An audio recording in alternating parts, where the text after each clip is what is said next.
Guys, welcome to Kiru and Nick channel. இன்னைக்கு நாம விக்ரமாதித்ய கதை தான் பார்க்க போகிறோம். இது ஒரு தொடர்கதை.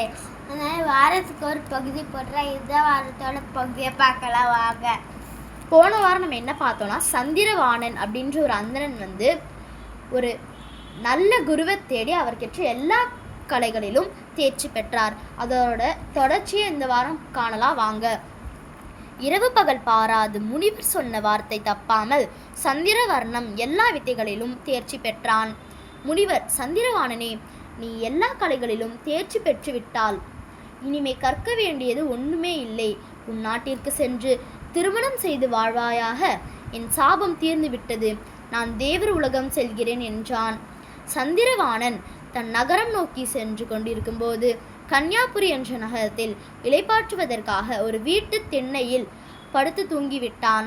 அப்போது இறை வழிபாட்டை முடித்து கொண்டு இரவு திரும்பிய அலங்காரவல்லி தன் வீட்டில் பிணம் போல அந்தணன் ஒருவன் படுத்திருப்பதை கண்டு பதறினாள். பின்னர் மருத்துவரை அழைத்து கொண்டு வந்து அவனை பரிசோதிக்க சொன்னாள். மருத்துவர் பரிசோதித்து ஒரு படி அரிசியில் ஒரு படி நெய்யை ஊற்றி குழையும்படி வேக வைத்து இவரின் உச்சந்தலையிலிருந்து உள்ளங்கால் வரை அந்த சோற்றால் 3 வேளையும் ஒத்தடம் தர வேண்டும். இவருக்கு தேவையான சக்தி மயிர்கால்களால் வழியாக உடலுக்கு நுழைந்ததும் மயக்கம் நீங்கும் என்று சொல்லி சென்றார். மருத்துவர் சொன்னபடியே தாசி அலங்காரவல்லி செய்தாள். சில நாட்களில் முழுமையான குணம் அடைந்தான்.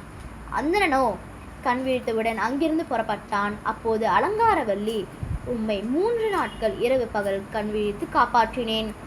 எதற்காக உன்னை காப்பாற்றினேன் என்றால், நான் உன்னை மணப்பதற்காகவே என்றாள். அந்தணனாகிய நான் தாசியாகிய உன்னை மணப்பதா? இதை சாஸ்திரங்கள் ஏற்றுக்கொள்ளாது என்றான். அந்தணன் மறுத்ததால் அரசரிடம் சென்று முறையிட்டாள். அரசன் வழக்கை குறித்து அமைச்சரோடும் வேதியரோடும் உரையாடினான். அரசை, அந்தணன் வேறு குலத்தில் பிறந்த பெண்ணை திருமணம் செய்தல் கூடாது. அப்படி திருமணம் செய்ய வேண்டுமானால்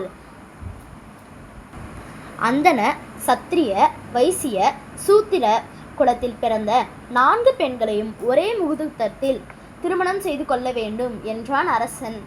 வேதியரின் அறிவுரைப்படி மகள் வேதியர் சோமசேரன் செட்டியார் மகள்களையும் அலங்காரவல்லி ஆகியோரையும் அந்தணனுக்கு திருமணம் செய்து வைத்தான். ஓராண்டு கழிந்தது. 4 மனைவியரும் ஆளுக்கு ஒரு ஆண் குழந்தையை பெற்றெடுத்தார்கள். 4 குழந்தைகளும் நன்கு கல்வி கற்று வரலானார்கள். ஆண்டுகள் ஓடின. 4 பிள்ளைகளும் அறிவும் வல்லமையும் பெற்ற இளைஞர்களாக விளங்கினார்கள். அரசன் இறந்ததும் சந்திரவர்ணன் அரசனாக முடிசூட பெற்றான். அவனும் நீதிநெறி தவறாமல் உலகமெங்கும் புகழும்படி ஆட்சி செய்து வந்தான். ஆண்டுகள் ஓடின. முதுமை அடைந்த சந்திரவாணன் படுத்தையாக கிடந்தான். அவனை சூழ்ந்து 4 குமாரர்களும் வருத்தத்துடன் நின்றிருந்தனர்.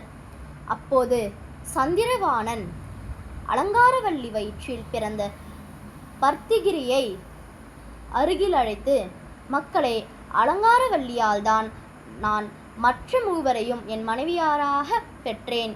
ஆகவே அவளுக்கு பிறந்தவனே எனக்கு பிறகு பட்டம் பெற வேண்டும் என்று கூறி கண்களை மூடினான். அதன் பின்னர் பத்திரகிளிக்கு முடிசூட்டு விழா நடத்தினர்.